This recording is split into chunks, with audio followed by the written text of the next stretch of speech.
Nous vivons actuellement une situation assez paradoxale sur le marché des viandes, que ce soit viande bovine, viande porcine ou viande de volaille. Nous sommes sur notre marché français sur un contexte de marché à maturité, donc de marché saturé, où la consommation n'augmente pas globalement, elle s'arbitre entre les productions. On va tantôt commencer à consommer un peu plus de poulet, un peu plus de porc ou un peu plus de viande en fonction du prix. Quand le prix de la viande bovine monte, le prix, on va consommer davantage de volailles. Et en même temps, donc un marché saturé, et en même temps avec un contexte de prix très fortement à la baisse chez le consommateur.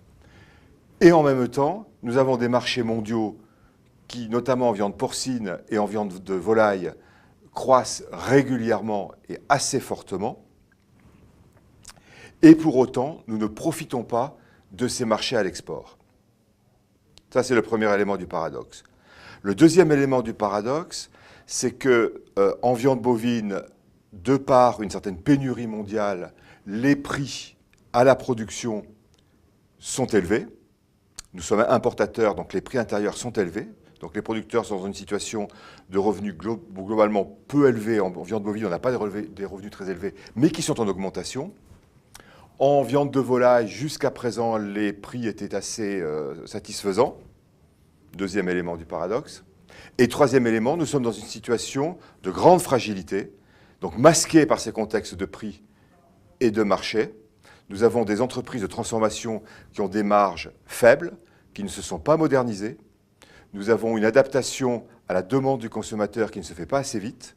Et dès lors qu'il y a une reconfiguration forte du contexte, c'est ce qui vient de se passer avec l'arrêt des aides à l'exportation en volaille, qui était prévu depuis longtemps. Tout d'un coup, un plan entier d'une filière s'effondre. Donc on a une situation en apparence favorable et tout d'un coup, un séisme. Pourquoi? Parce que ces basiques connus depuis longtemps, nous menons ce qu'on pourrait qualifier d'une stratégie d'évitement. On sait qu'il va y avoir un problème ou une politique de l'autruche. On sait qu'il va y avoir un problème. On sait quand ces restitutions à l'exportation vont disparaître.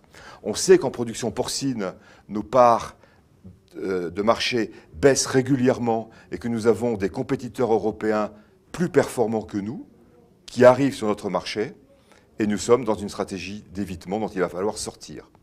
Globalement, qu'est-ce que cela veut dire? Que quand nous sommes dans un contexte de production en baisse, il n'y a que deux solutions en termes stratégiques.